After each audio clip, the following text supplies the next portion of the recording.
ହାଏ ସାଙ୍ଗମାନେ କେମିତି ଅଛନ୍ତି? ମୁଁ ଆଶା କରୁଛି ଆପଣମାନେ ଭଲରେ ଥାଆନ୍ତୁ। ମୁଁ ଭଲରେ ଅଛି। ଦେଖନ୍ତୁ ସାଙ୍ଗମାନେ, ଲଘୁଚାପ ହେଇଛି। ବର୍ଷା ଖାଲି ଆସୁଛି, ଖରା ଦେଉଛି, ବର୍ଷା ଆସୁଛି, ଖରା ଦେଉଛି, ବର୍ଷା ଆସୁଛି। ଆଜି ଆମେ କ'ଣ ଦେଖେଇବା? ଲଘୁଚାପରେ ଆଜି ଆମେ କାମିନୀ ଫୁଲକୁ ଦେଖେଇବା। କାମିନୀ ଫୁଲ ବର୍ଷା ଦିନରେ କେଉଁ ଖତ ଦରକାର କାମିନୀ ଫୁଲକୁ ଆଜି ସାଙ୍ଗମାନଙ୍କୁ ଦେଖେଇବା। ଆଉ ଗଛ ଯଦି ଗ୍ରୋଥ ଆସୁନଥିବ କିମ୍ବା ଫୁଲ ଆସୁନଥିବ, ଆଉ ସେଇ ଗଛକୁ ଆମେ ଏହି ଖତଟି ଦେଲେ ଆମର ଗଛ ଭଲ ଗ୍ରୋଥ ରହିବ, ଗଛ ବି ଠିକ୍ ରହିବ, ଫୁଲ ବି ବହୁତ ସାରା ଫୁଲ ଆସିବ। ଆଉ ଏଇ ଦେଖନ୍ତୁ, ଇଏ ହେଉଛି ମୋର କାମିନୀ ଫୁଲ ଗଛ। ଏଇ ଦେଖନ୍ତୁ ସାଙ୍ଗମାନେ, ଏଇ କାମିନୀ ଫୁଲ ଗଛକୁ କିଏ କୁହନ୍ତି କ'ଣ? ମଧୁକାମିନୀ। ଏଇ ମଧୁକାମିନୀ କୁହନ୍ତି, ଆମେ ବି କହୁ ବଡ଼ ବଡ଼ କାମିନୀ, ବଡ଼ କାମିନୀ ଫୁଲ ଏମିତି କହୁ। ବହୁତ ମାନେ ଗଛରେ ଗ୍ରୋଥ ଅଛି, ବହୁତ ଡାଳ, ବହୁତ ସାରା ଡାଳ ଅଛି। ଡାଳରେ ଏଇ ଦେଖନ୍ତୁ ବହୁତ ସାରା ବି ଫୁଲ ଚଉଡ଼ା ହେଇକି ଗଛଟି ବହୁତ ସୁନ୍ଦର ଗ୍ରୋଥ ଅଛି। ଏଇ ଦେଖନ୍ତୁ, ଏଇ ଗଛ ବହୁତ ହାଇଟ୍ ଥିଲା, ମୁଁ ତାକୁ କଟିଂ କରିଦେଇଥିଲି। ଏଇ ଦେଖନ୍ତୁ ସାଙ୍ଗମାନେ, ଇଏ ଶୁଖିଲା ଡାଳ ବାହାରିଛି, ତାକୁ କଟିଂ କରିଦେଇଥିଲି। କଟିଂ କରିବାରେ ବହୁତ ସାରା ମାନେ ଡାଳ ଆସିକି ପୁରା ଚଉଡ଼ା ହେଇଗଲା, ଗଛ ବହୁତ ଚଉଡ଼ା ହେଇଗଲା।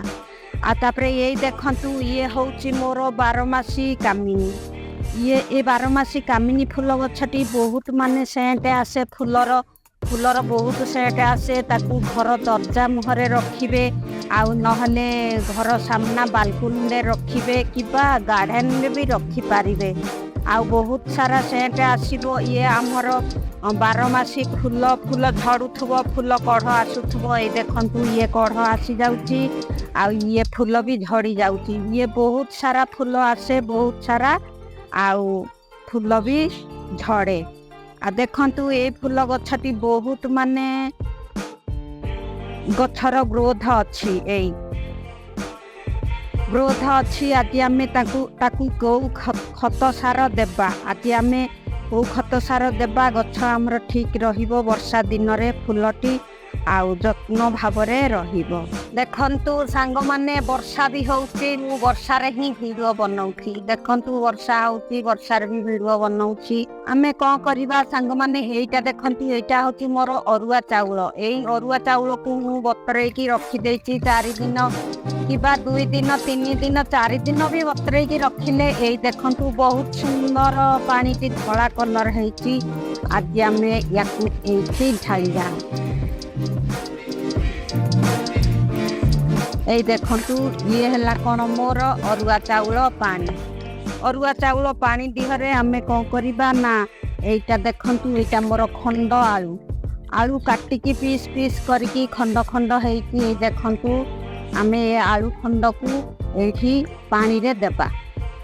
ଏଇ ଦେଖନ୍ତୁ, ପାଣିରେ ଦେବା ଆମେ ତାକୁ। ଏଇଠି ମୋର କ'ଣ ଦିଆଗଲା ନା, ଏଠି ଦିଆଗଲା ଆଳୁ ଚୋପା ଆଉ ଅରୁଆ ଚାଉଳର ପାଣି। ଇଏ ଆମର ରହିଲା, ଇଏ ବତୁରିକି ରହିଲା। ତାପରେ ଆମେ କ'ଣ କରିବା? ଗଛ ମୂଳ ଦେଖିନେବା, ମାଟି ଭଲ ଭାବରେ ଅଛି କି ନାହିଁ, ଗଛ ମାଟି। ଏଇ ଦେଖନ୍ତୁ, ତାପରେ ଦେଖନ୍ତୁ, ଆମେ ଗଛ ମୂଳକୁ ଭଲ ଭାବରେ, ଆଉ ଗଛ ମୂଳକୁ ଟିକେ ଖୁସେଇ ଦେବା। ଏଇ କାମିନୀ ଗଛ, ଫୁଲ ଗଛ ମୂଳକୁ ଖୁସେଇ ଦେବା। ଖୁସେଇ ଦେଇକି ଆମେ କ'ଣ କରିବା? ଦେଖନ୍ତୁ ସାଙ୍ଗମାନେ, ଇଏ ହେଉଛି ମୋର ଅଙ୍ଗାର।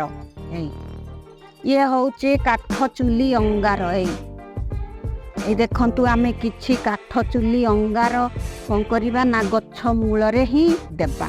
ଏଇ ଦେଖନ୍ତୁ, ଆମେ କାଠ ଚୁଲି ଅଙ୍ଗାର ଏଇ ଗଛ ମୂଳରେ ପକେଇଦେବା, ଚାରିପଟ ପକେଇଦେବା। ବାସ୍, ଆମେ ଅଙ୍ଗାର ପକେଇଦେଲେ ତାପରେ ଆମେ କ'ଣ କରିବା? ଏଇ ପାଣିଟିକୁ ଆମେ ସାଇଟ୍ କରରେ ଢାଳିବା।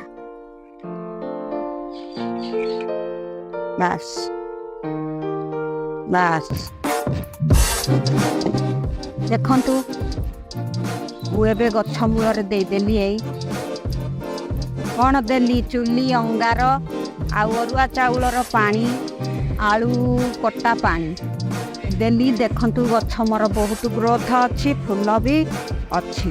ଆଉ ସାଙ୍ଗମାନଙ୍କ ଗଛରେ ଯଦି ବା ଫୁଲ ଆସୁନଥାଏ କିମ୍ବା ଗଛ ଗ୍ରୋଥ ନ ହେଉଥାଏ, ଅରୁଆ ଚାଉଳ ପାଣି ଚୁଲି ପାଉଁଶର ଅଙ୍ଗାର ନିହାତି ଗଛ ମୂଳରେ ହିଁ ଦେବେ। ଆଉ ଗଛ ମୂଳରେ ଦେଇକି ପାଣିଟି ଆମର ଦେବା। ଏ ବର୍ଷା ଦିନରେ ଗଛ ହାଲକା ରହିବ, ମାଟି ହାଲକା ରହିବ, ତାପରେ ଫୁଲଟି ବହୁତ ସୁନ୍ଦର ଫୁଟିବ। ଏବେ ତ ସାଙ୍ଗମାନେ ଦେଖିଲେ ମୋ କାମିନୀ ଫୁଲ ଗଛ, ଯଦି ଭଲ ଲାଗିଥାଏ ଲାଇକ୍ କରିବେ, ସବସ୍କ୍ରାଇବ୍ କରିବେ, ସେୟାର କରିବେ। ଆଉ ସାଙ୍ଗମାନେ ଭଲରେ ଥାଆନ୍ତୁ। ମୁଁ ଭଲରେ ଅଛି। ଆର ଭିଡ଼ିଓରେ ଦେଖା ହବ। ବାଏ।